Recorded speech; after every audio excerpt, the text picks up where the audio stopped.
श्री योग वशिष्ठ महारामायण वैराग्य प्रकरण काल का प्रभाव और मानव जीवन की अनित्यता। श्री रामचंद्र जी कहते हैं, महामुने, जब जगत में काल आदि के चरित्र ऐसे हैं, तब आप ही बताइए, इस संसार रूपी नामधारी प्रपंच में मेरे जैसे लोगों का क्या होगा। हे मुने, इन दैव्य आदि के द्वारा की हुई सुख दुख आदि रूप प्रपंच रचनाओं से मोहित हुए हम लोग किसी के हाथ बिके हुए दासों तथा वन के मृगों की भांति पराधीन हो रहे हैं। जैसे सर्प वायु को पीता है, उसी प्रकार यह क्रूर आचरण करने वाला काल तरुण शरीर को बुढ़ापे में पहुंचाकर समस्त प्राणी समुदाय को निरंतर अपना ग्रास बनाता रहता है। काल निर्दयों का राजा है। वह किसी भी आर्त प्राणी के ऊपर दया नहीं करता। संपूर्ण भूतों पर दया करने वाला उदार पुरुष तो इस संसार में दुर्लभ हो गया है। हे मुनि, जगत में जितनी भी प्राणियों की जातियां हैं, उन सबका वैभव अल्प एवं तुच्छ है तथा जितने भी भोग के स्थान हैं, वे सभी भयंकर और परिणाम में दुरंत दुख ही प्राप्त करते हैं। प्राणियों की आयु अत्यंत चपल है, मृत्यु बहुत ही निर्दय है। जवानी भी अधिक चंचल होती है और बाल्यावस्था मुंह में ही बीत जाती है।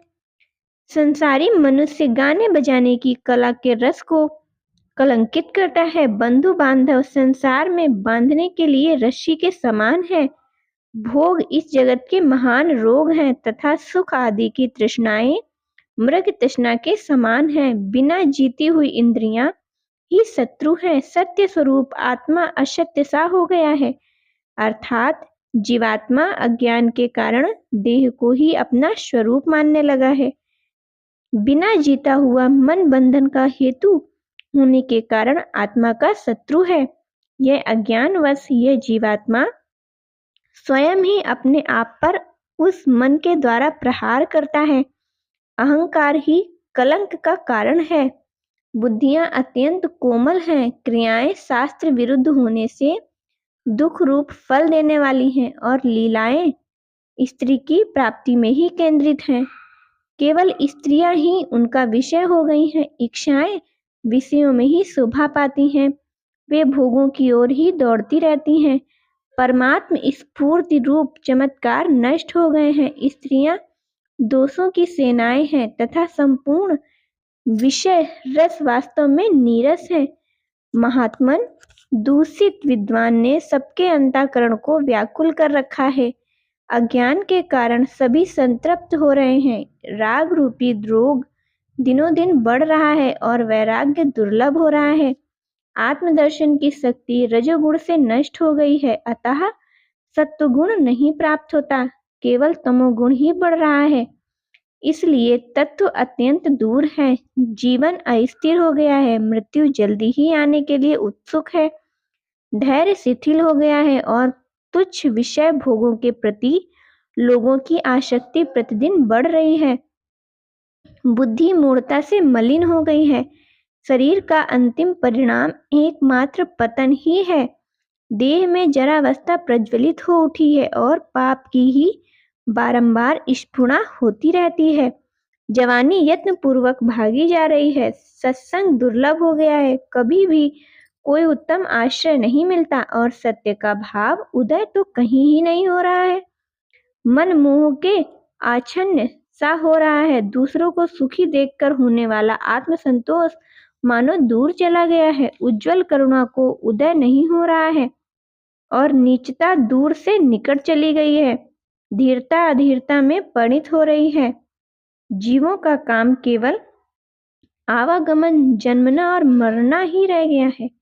दुष्टों का संग पद पद पर सुलभ है, परंतु सत्पुरुषों का संग अत्यंत दुर्लभ हो गया है।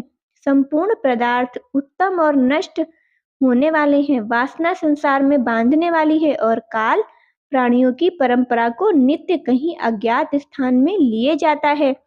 दिशाएं भी नहीं दिखाई देती। देश भी विदेश सा हो जाता है और पर्वत भी बिखर कर ढह जा रहे हैं। फिर मेरे जैसे मनुष्य की स्थिरता में क्या विश्वास है। सत्ता मात्र ही जिसका स्वरूप है वह काल आकाश को भी खा जाता है, चौदहों भुवनों को भी अपना भोजन बना लेता है, पृथ्वी भी विनाश को प्राप्त हो जाती है। फिर मेरे जैसे मनुष्य की स्थिरता पर क्या विश्वास किया जा सकता है। कालवश समुद्र भी सूख जाते हैं, तारे भी टूटकर बिखर जाते हैं, सिद्ध भी नष्ट हो जाते हैं, और फिर मेरे जैसे मनुष्य की स्थिरता पर क्या आस्था हो सकती है। बड़े बड़े दानव भी विदीर्ण हो जाते हैं, ध्रुव भी अध्रुव जीवी बन जाते हैं, और अमर भी मरण को प्राप्त हो जाते हैं। फिर मेरे जैसे मनुष्य की स्थिरता पर क्या विश्वास हो सकता है। काल अपने अगणित मुखों से इंद्रों को भी चबा जाता है, यमराज को भी वश में कर लेता है, और उसी के प्रभाव से वायु भी अवायु हो जाती है, अपना अस्तित्व खो बैठता है। फिर मुझ जैसे मनुष्य की स्थिरता पर क्या विश्वास हो सकता है। सोम यानी कि चंद्रमा भी कालवश व्योम आकाश में विलीन हो जाता है। मार्तंडेश यानी कि जो सूर्य है उसके भी खंड खंड हो जाते हैं, और अग्नि भी भ्रन्नता यानी कि विनाश को प्राप्त हो जाती है। फिर मुझ जैसे मनुष्य की स्थिरता पर क्या आस्था की जा सकती है, जो काल काल यानी कि मृत्यु मृत्यु को भी कवलित कर लेता है, नियति को भी टाल देता है, और अनंत आकाश को भी अपने आप में विलीन कर लेता है। उस महाकाल के होते हुए मुझ जैसे मनुष्य की स्थिरता पर क्या विश्वास किया जा सकता है, जिसका कानों से श्रवण, वाणी से वर्णन और नेत्रों से दर्शन नहीं होता। ऐसे अज्ञात स्वरूप एवं माया के उत्पादक किसी सूक्ष्म तत्व के द्वारा चौदहों भुवन अपने आपस में माया द्वारा दिखाए जा रहे हैं।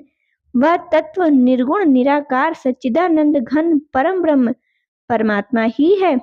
समष्टि अहंकार रूपी काल को प्राप्त होकर सबके भीतर निवास करने वाला वह काल भी काल रूपी परमात्मा तत्व सबसे महान है।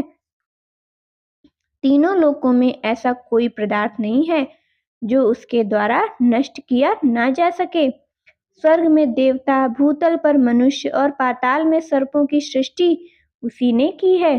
वही अपने संकल्प मात्र से इस सबको जर्जर दशा में पहुंचा देता है।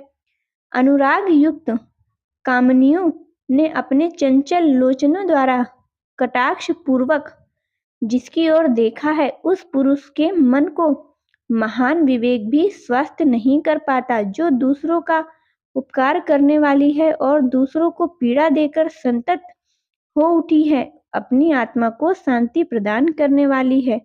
उस शीतल बुद्धि से युक्त ज्ञानी महात्मा ही सुखी हैं, ऐसा मेरा विश्वास है। जैसे समुद्र में उत्पन्न हो बड़वाग्नि में मुख में जाकर नष्ट होने वाली असंख्य लहरों को कोई गिन नहीं सकता, उसी तरह संसार में उत्पन्न होकर काल के मुंह में पड़ने वाली अनंत प्राणियों की गणना कौन कर सकता है।